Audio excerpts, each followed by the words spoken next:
Can you tell us what brought you to this unique path of working with soul types and enneagrams? Yeah, well, I've been a medium, so I've been very sensitive, highly sensitive, and my whole life. And I kind of woke up when I was 30 years old after my first divorce, and then I kind of I saw there was a big, huge world of possibilities and new things, like how does energy work? How can you connect to the dead? How can you there was a big package of all things that I tried to find out. And when I was 15 years ago, I found out about the Enneagram, and I did, I went to academy, and it was very interesting about the Enneagram because you had the 9 types, and it kind of fits in, everything fits in together. And I started working with it in combination with my sensitivity and my mediumship, and it was kind of a golden combination. And since that time, I found out a lot more because the normal Enneagram as we know it, you can check it on the internet. We even have a new one. It's this one, and it's about this Enneagram is about healing your inner child, female and male part.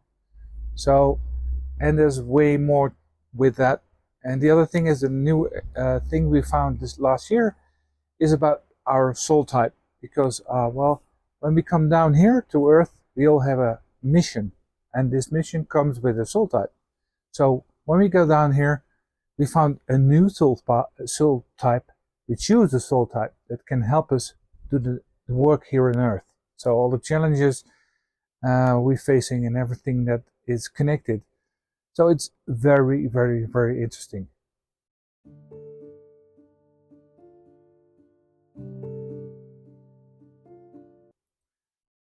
Well, I think it's like I'm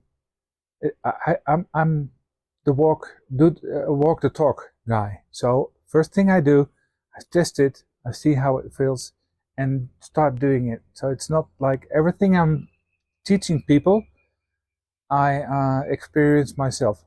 So it's always a growing thing. It's never fixed. It's always in motion.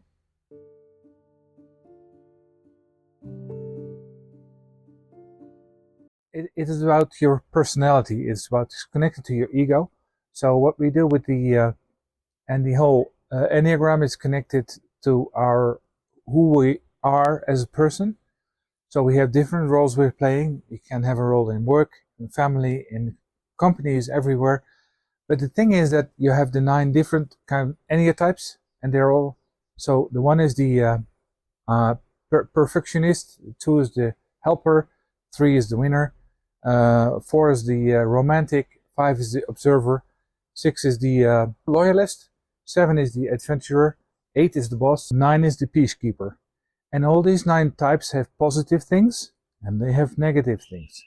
So, for instance, like let's take the boss. The boss is just a role we're playing, and basically what they do, they have a river in Egypt they try to hide in. It's the Nile, and this is their the way they keep off the grid.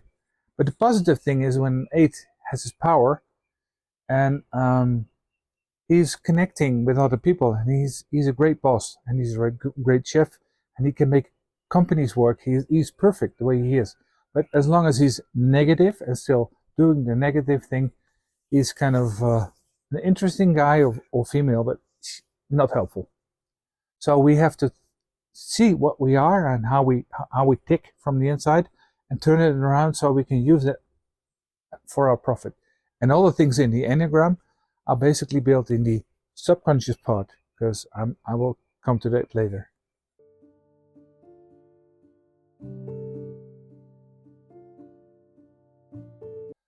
Soul types are 8 different soul types. Like we have the earthbound souls, we have the angel souls, we have 8 different soul types, and we always choose one when we go down from up there to the earth and our body. We just take one that can help us to achieve our goal here on earth, because it's very important that you know that if you go to work as an electrician, you need a toolbox, right? Because otherwise it doesn't work. And this is the same with the soul types. We choose a toolbox to go down here that will help us to fix the job we have down here. These are the soul types. And in the soul types, we have also 8 different levels. So you have level 1 is the baby step, and 8 is the mature step.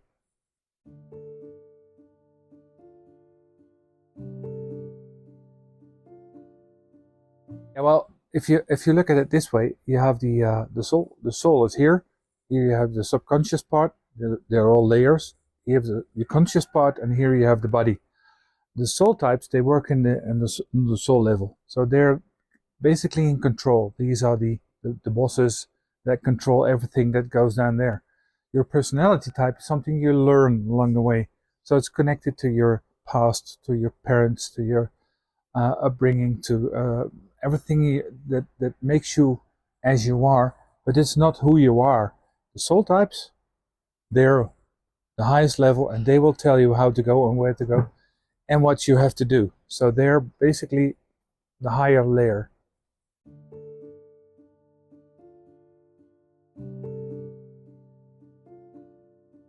Okay, so I will give you an example of a soul type. That's because I will take myself as an example. Now let's take the angel soul, because the angel souls, they are very high spirit and they have troubles getting with dark shit. So when something is dark, voodoo, that doesn't work, on dishonesty, everything that's not in the system of the angel soul, so they will have a very hard time to fit into Earth, because they're always trying to find a way to connect all the dots. And in the essence, the angel souls, they are very pure spirits, and they sometimes have a halo or angel or wings even, and you can tell angel souls from other persons. And well, their mission here on Earth is to try to blend in and find a way to connect the angels' souls and the angel energy that's very high to the Earth energy, because basically what happens, it's the same with the chakras. The heart chakra is in the middle, so we have 4 up, 4 down, and we have to live in the middle. So the angel soul has to learn how to be in the middle. So not in this part, in the higher part, so they're all flying high. And also not the earth-bound souls, but somewhere in the middle. So they're always busy trying to find the middle road.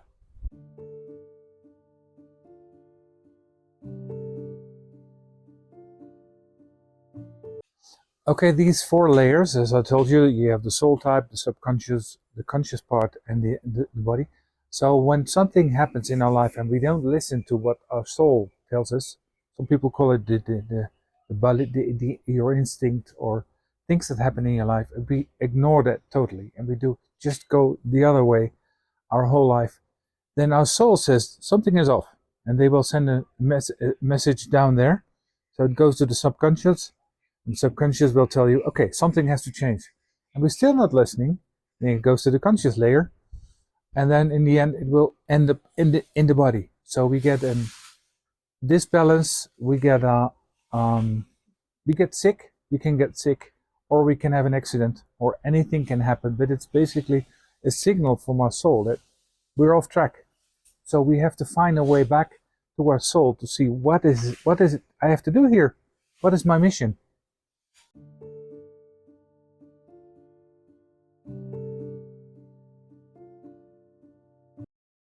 When we end up in the body and something is off, we get an illness, or we get emotionally imbalanced, then there's a signal coming, and we have to get into action. But basically, when they get to me, they had a signal for physical signal or emotional signal. So basically, when they come to me, it's 5 to 12 before they come to me and say something's off, and then I have to fix the problems.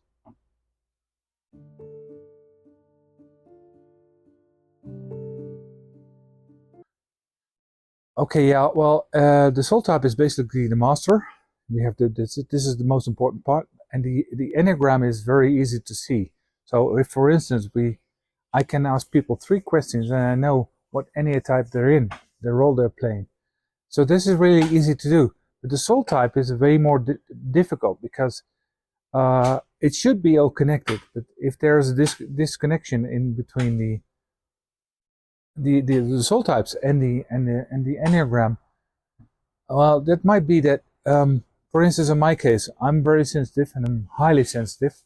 And my thing is that I never listened to it because it was too difficult, too painful, and I was not able to listen. So what happened was I tried to hide. So I went into the Enneagram Type 9, and this was my umbrella to use in life. But it's also only behavior in this life. So our soul type is way bigger because it's the engine that drives us. You can see that with people who are who have dementia. You can see that sometimes they're in and sometimes they're off. There's nobody home. When there's nobody home, then the soul is going up and going down and going up and going down. So basically, well, the soul is basically the engine, and our whole body and the whole 4 layers are the car. But we need an engine so we can drive it.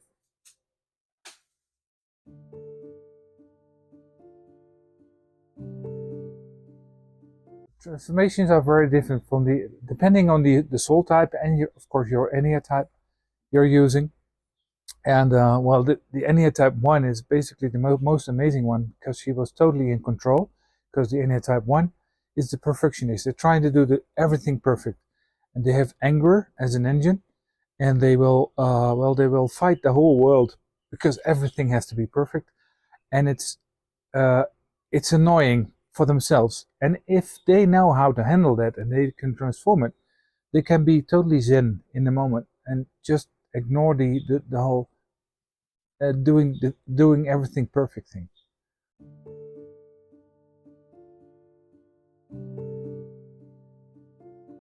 Well, the most important thing is that they trying to find their power again and their engine again, because this is turned off. Because once they come to me and they're totally lost, they have no power, they have no energy, they have nowhere to go, they have no idea where they have to go. So we're going to make a track, and I put them on track, and we will along the way we will find the right information and input to get everything together.